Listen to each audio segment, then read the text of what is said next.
Oh boy, parts have arrived. So we got the new oil filter, and we got a bunch of rubber parts, kickstart, rear pillion pegs, new hand grips to replace these ghastly things, gasket, carb kits, primary seal, tail light, new shock, fork seals, and this little project, which is the tensioner for the primary chain. The rubber here, as you can see, is worn out, and the bottom rubber that goes on here is all cracked and falling off. I think we're going to use Plasti Dip on this. This Hitchcock sells a replacement shoe made out of nylon, and it has to be riveted on. That's going to be fun. I'm not looking forward to that. I think that was it for most of the parts. Oh, we did get the missing side cover for the toolbox, which we'll have to send that out and get that painted, and the handle for it, which was also broken, and a new fender stay.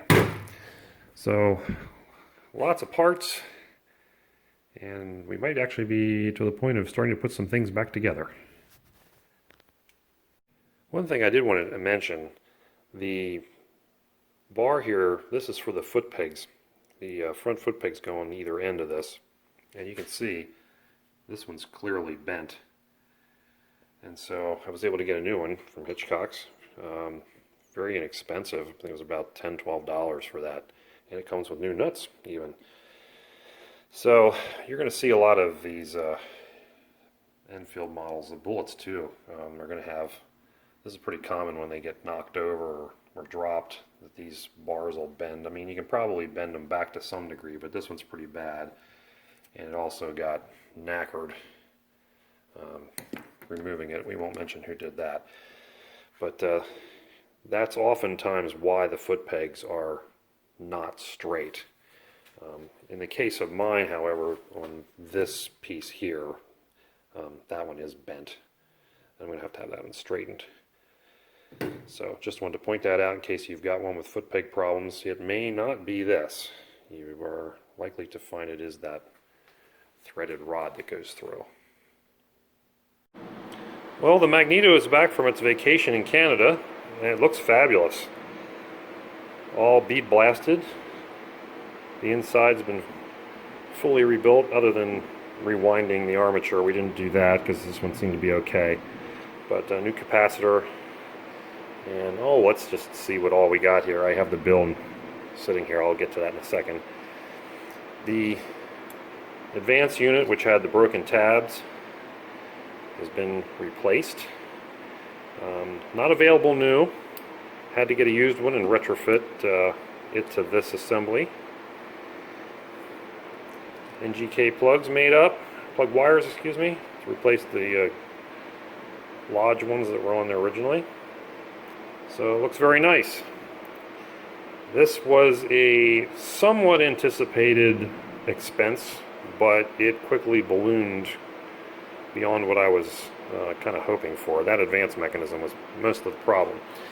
So here we have a list of everything that was done to it. You can see there's bearings and seals and breakers, contact points, and all that kind of stuff. Down here, however, is where things got sour. No fault of the guy doing the work here. So I'll show you that total bill. As you can see, it was not inexpensive. I'd originally expected this to be about $600, and you'll see here that the timing advance mechanism was $250. So that was the big problem with this one. And according to Greg, who does these rebuilds, it seems like these tabs are known to fatigue. His impression is that there was a series of them that weren't made, maybe heat treated properly, and he's seen these crack, and occasionally one of them will break off. Apparently mine is extra special because both taps broke off. So this is a good chunk of money right here, but there were some options of putting, ignoring it completely and just hoping that kickstarting it wouldn't break my leg, but I decided to spend the extra and put it back the way it was. It's kind of what I want to do with this machine. I don't want to modify it by putting electronic ignition on it or anything like that. I know there's arguments for it. There's arguments against it too. And I'm okay with just keeping it the way it was from the factory. So that's back, and we'll slowly progress towards getting that installed. So I'm sure some of you earlier, when I was talking about having to take the exhaust off to drain the oil, were probably screaming at the screen telling me what a moron I was. Well, buried under all the crud and crust and goop on the driver's side, as we would call it here in the US, I found these guys, which are apparently the drain plugs. Who knew? A couple of tips for you on Royal Enfields, and it works on bullets as well. This is my ghetto way of aligning the rear wheel. What I do is I found this by accident actually. I take a 1-inch piece of metal tubing and you slide it up in behind the primary case, and it's not a tight fit, but it's a pretty reasonable fit in there. And then you just line the tube up with the sprocket and the chain, center it on the chain. Now it's a visual centering, so it's open to some interpretation. But then you measure the distance from the metal rim outward, front and back. Get it to be the same, front and back, and you know that the wheel is in line with the chain. You can't trust these snail cams because I found them that, especially on the bullets, the left and right side can be different locations on these, so you can't count the number of teeth and assume it's going to be right. I learned that the hard way, and this works enough to get it set up. I mean, it's not 100% accurate, I'm sure, but it works reasonably well, and it has served me well with my bullet so far, and I'm going to do the same thing here with this one. Now you'll notice that this snail cam is far away, and we haven't even begun to set chain tension yet. I don't think this is the right chain for this bike, but it's what was on it. For the time being, I'm going to use it. It's just the adjustment's going to be set back pretty far, and there's no way that it's going to be held in place. But I think for the initial purposes of testing, it's going to be adequate. The other thing I am doing is checking the balance on the front wheel. And this is pretty easy to do at home. If you have a pair of jack stands, you can just get that axle set up between the two of them. Get enough distance at the bottom where the tire clears. Allow it to spin. And it will automatically find the heavy spot on the rim, which will always wind up at the bottom. And you'll see as it comes around here, I have it marked, and it's actually where that weight is currently on there. But she'll drift back and forth until she settles pretty much down there at the bottom. So I'm going to take that weight off and then check it again and see where we wind up. I did this on my Bonneville, and it works pretty well. You don't need a fancy pants balancer to get it close enough. Especially if it's not a high-speed machine, this will work fine. So 2 tips there I'll throw in for doing generic things on these bikes. Okay, here's the latest installment, and I'll probably do this as the last one for this part of the revival.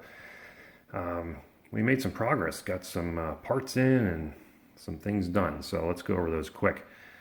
Most importantly, the Magneto's back, and And it looks lovely, as you can see. You might recall the horrifically rusted points that we had previously. Everything is nice and shiny and new now. And we got new wire leads and everything to go with it. So installing this is a bit of a debacle because it has to be timed to the engine to fire at the correct time. And it's not just like doing a regular distributor, it's a little bit more complicated than that. So you install the Magneto, bolt that into the timing case, and then you have to set everything that the Magneto will fire at the right time. So here's the rebuilt automatic timing control, and you'll notice that it's locked for full advance. Use the wire tie to do that, to hold it in place. You have to do that, and then you have to set your engine to 3/8 before top dead center. So 3/8 of an inch. I use this piece of bar stock here, threaded rod, and marked it. Top dead center's here, and then you rotate it slightly backwards to the 3/8 inch mark, and then you know you're at the right spot there. Then you have to set the points where they are just about opened, and you do that by putting a piece of paper in here in between the points and rocking that gear on the other side until you get it where the paper is just ready to fall out. And I've got that set there. And at that point, isn't this fun? At that point you can put your timing advance and gear on completely. Now, the one thing that was kind of throwing me that I didn't realize at the start was the chain has play in it. And you want to set this with the least amount of play in the upper part of the chain, since the engine's going to be rotating this way in a clockwise direction. With all that done, I think I have it set to fire correctly. So fingers crossed that that's going to work. I'm going to rotate this engine over a couple times and make sure nothing moves, but that's the way it looks right now. We got new rubber on the kickstart, which was missing. The seat and fender are just sitting on there for now. We got a new taillight lens. I didn't opt for the Lucas one. Figured I'll probably back this thing into the garage door and break that one eventually, so why spend the extra $5? Been doing a lot of polishing of the aluminum, and not trying to make it, chrome looking, but just get a little bit of a reflective shine, and as you can see there, it's kind of a mirror finish. And doing the hub and cleaning the spokes and all that kind of stuff. Not trying to get it perfect, but get it so that it's, looks like it's a nice clean but slightly aged bike. The chrome on the wheels is pretty good. The rear one's not bad at all. The front one's a little rough. It has some rust spots on it. That guy's over here. We got the new tires mounted, which is wonderful. I did show you I was balancing the front wheel in the earlier segment, and really all I had to do was remove one of those two brass weights, and now it balances perfectly. So that was a nice easy thing to do. My other solution would have been to get some stick-on wheel weights and do it that way, but it's nice that I don't have to do that. And we've been doing some more cleaning and polishing up here, and polishing these guys. I put new gaskets on there, check the valves. They were a little out, 2 or 3 of them, not all of them, and not bad. So got that set, and cleaned up the gas tank a little bit. Got a replacement decal for the top because it was missing. What else did we do? What else do we got here? And we're polishing, and still waiting for my ultrasonic cleaner to arrive so I can deal with these guys. I have the new fork seals. That'll be in the next segment. We'll worry about those. As far as the aluminum polishing, I wanted to mention I use a product called Water, and it's it's a cotton wadding with some type of combustible mixture in it. Petroleum distillates, I'm guessing. Yeah, petroleum distillate. So I don't even know if this company or this product still exists. I've seen similar products called Neverdol, and I think there's another brand out there too that you can find. But this stuff is fantastic on aluminum. You just basically rub it on, rub it and buff it a little bit. Doesn't seem to take a lot of effort. And then just polish it with a terry cloth, and you wind up with a pretty nice shine. This thing's pretty hammered, but I mean it comes out looking really good. I took some quad zero steel wool to some of the chrome items and that sort of thing. Most of it cleaned up pretty well. I mean, the inside of these handlebars was pretty crappy, and they got nice. So we're slowly picking away at those little things, trying to get things nice. The rear mud guard is decent. It's a lot better than the front one as far as the chrome goes, but it does have spots where the rust is poked through and the chrome's flaking.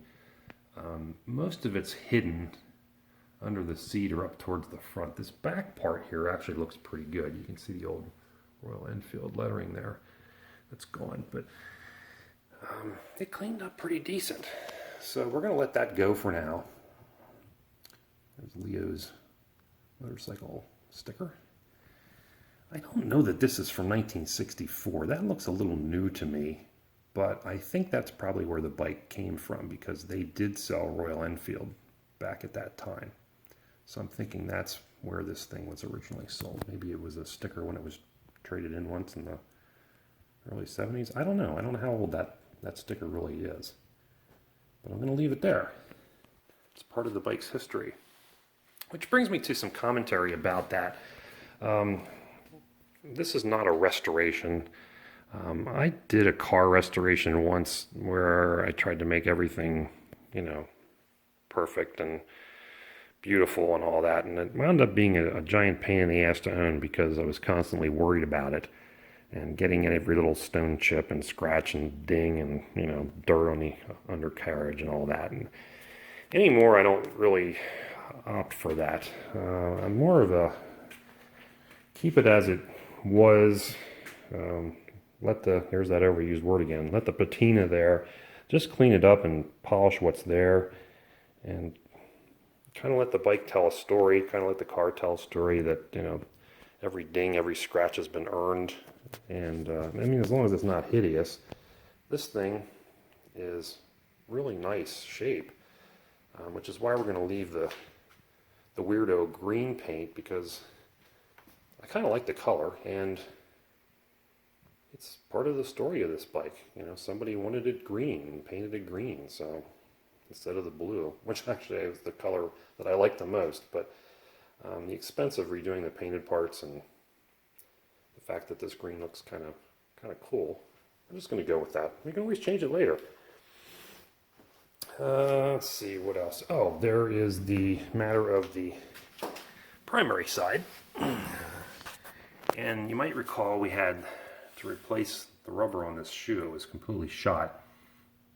Hitchcock sells this nylon pad to replace it, and it comes with these brass rivets that you have to drill the holes for and then peen them over. And it's not a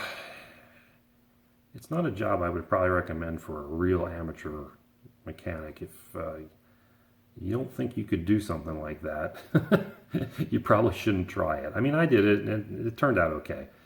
But the rivets are countersunk into the nylon, and you have to find a way to keep these recessed while you're peening over the stud on the bottom. The peening over part really wasn't that hard, but it was getting this thing to stay flush or below the surface.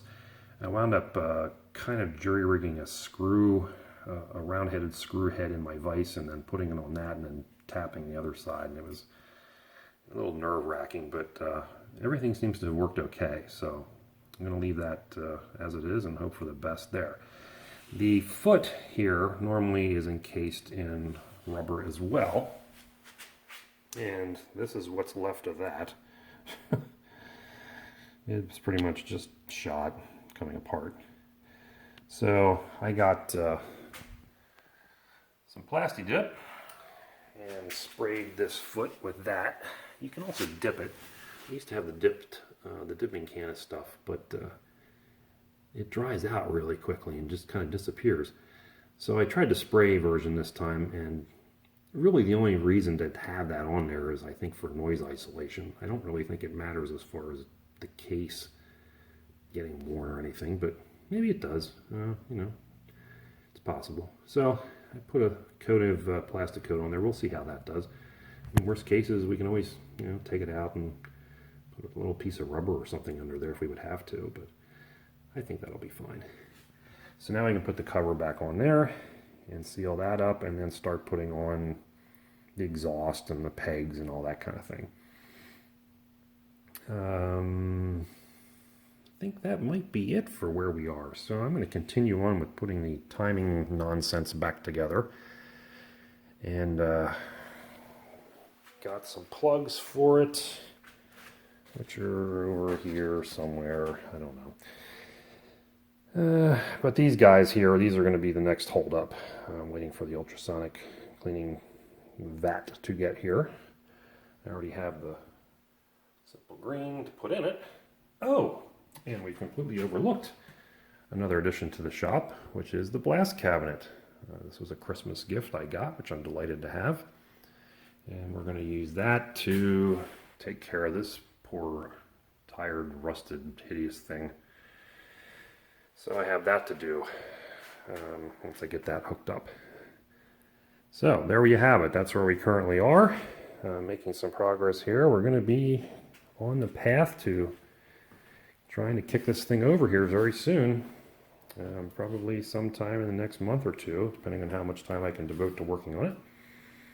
So stay tuned, and hopefully we'll hear this thing fire off. Thanks for watching.